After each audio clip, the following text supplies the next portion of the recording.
दोस्तों नमस्कार, मैं हूं राजकुमार सिंह। हरियाणा की सत्ता के लिए चुनावी जंग तो अक्टूबर में होगी, लेकिन चुनावी जंग और दांवपेच शुरू हो चुके हैं।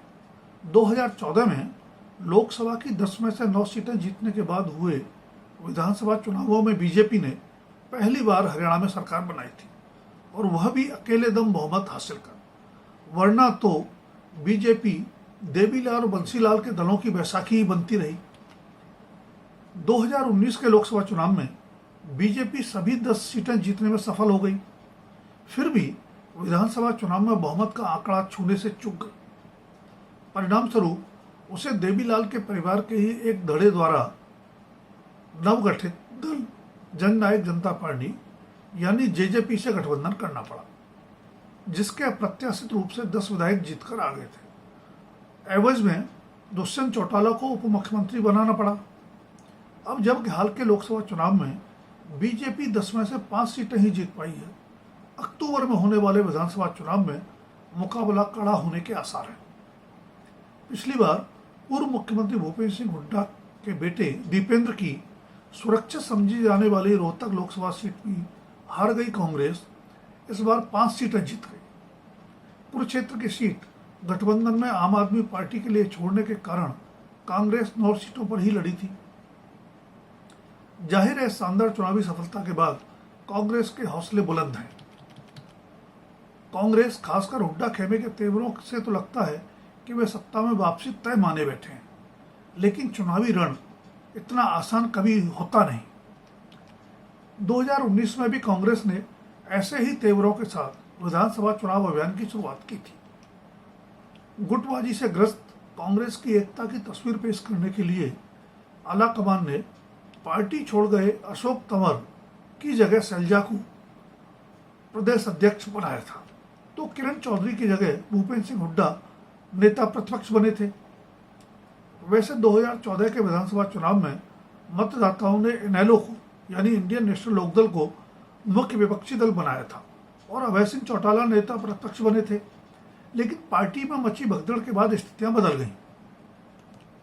2014 के मुकाबले कांग्रेस ने 2019 में बीजेपी को जोरदार टक्कर दी, लेकिन फिर भी उससे 9 सीटें कम ही जीत पाई।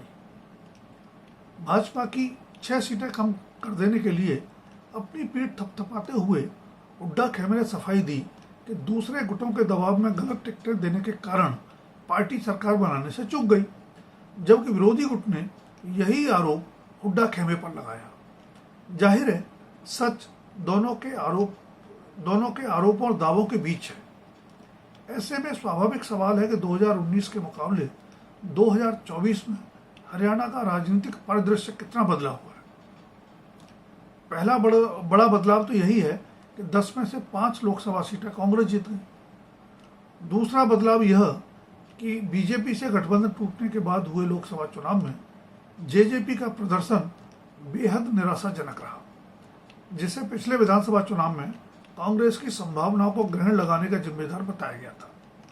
ये बदलाव कांग्रेस के लिए सकारात्मक कहे जा सकते हैं, लेकिन कुछ नकारात्मक भी हुआ है। कुलदीप बिश्नोई और किरण चौधरी जैसे बड़े नेता कांग्रेस को अलविदा कह गए। कुलदीप बिश्नोई पूर्व मुख्यमंत्री भजनलाल के बेटे हैं, तो किरण चौधरी एक और पूर्व मुख्यमंत्री बंसीलाल की पुत्रवधू। दोनों ने ही हुड्डा खेमे के चलते कांग्रेस छोड़ी। यह कहना आसान है कि किसी के आने जाने से कोई फर्क नहीं पड़ता, पर कड़े मुकाबले में छोटी छोटी चीजें भी बड़ा असर डालती है। बदला बहुत कुछ सत्तारूढ़ बीजेपी के लिए भी है। 2014 में बहुमत मिलने पर मनोहर लाल खट्टर मुख्यमंत्री पद के लिए आला कमान की चौंकाने वाली पसंद थे, लेकिन 2019 में वही स्वाभाविक पसंद बने। कई परिवर्तनकारी योजनाएं शुरू कर प्रधानमंत्री नरेंद्र मोदी से शाबाशी पाने वाले खट्टर ने 9 साल से भी ज्यादा समय तक मुख्यमंत्री रहने के बाद स्वयं ही इस साल मार्च में पद छोड़ दिया। करनाल से लोकसभा चुनाव जीतकर खट्टर अब मोदी सरकार में आवास, शहरी विकास और ऊर्जा सरीखे महत्वपूर्ण मंत्रालयों के मंत्री हैं, तो उनके उत्तराधिकारी के जरिए बीजेपी ने आगामी विधानसभा चुनाव की बिसात भी बिछा दी है। पिछली लोकसभा में कुरुक्षेत्र से सांसद रहे नायब सिंह सैनी को पहले तो प्रदेश भाजपा अध्यक्ष बनाया गया और फिर मुख्यमंत्री भी। जाहिर है यह पिछड़े वर्ग के मतदाताओं को गोलबंद करने का दांव है। अब कुछ ही दिन पहले राई के विधायक मोहनलाल बड़ोली को नया प्रदेश अध्यक्ष बना दिया गया है। बेशक बड़ोली हाल ही में सोनीपत से लोकसभा चुनाव हार चुके हैं, लेकिन एक ब्राह्मण चेहरे के रूप में उनकी ताजपोशी का संकेत साफ है कि बीजेपी एक बार फिर जाट और गैर जाट के आजमाए हुए समीकरण पर चुनाव लड़ने जा रही है। ऐसा नहीं कि बीजेपी को इस बार संघर्षपूर्ण रण का आभास नहीं है।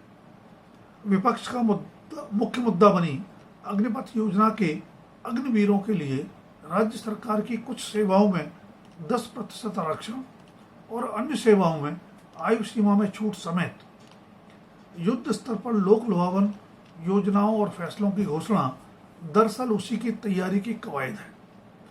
केंद्र में ताकतवर मंत्री बन जाने के बावजूद हरियाणा की सत्ता में बीजेपी की हैट्रिक को अपना एकमात्र लक्ष्य बना लेने वाले मनोहर लाल खट्टर की भी इस कवायद में बड़ी भूमिका बताई जाती है। जवानों से लेकर किसानों तक की नाराजगी दूर करने के लिए बीजेपी और उसकी सरकार और क्या क्या कदम उठाती है और उनका क्या प्रभाव होता है, यह तो समय ही बताएगा।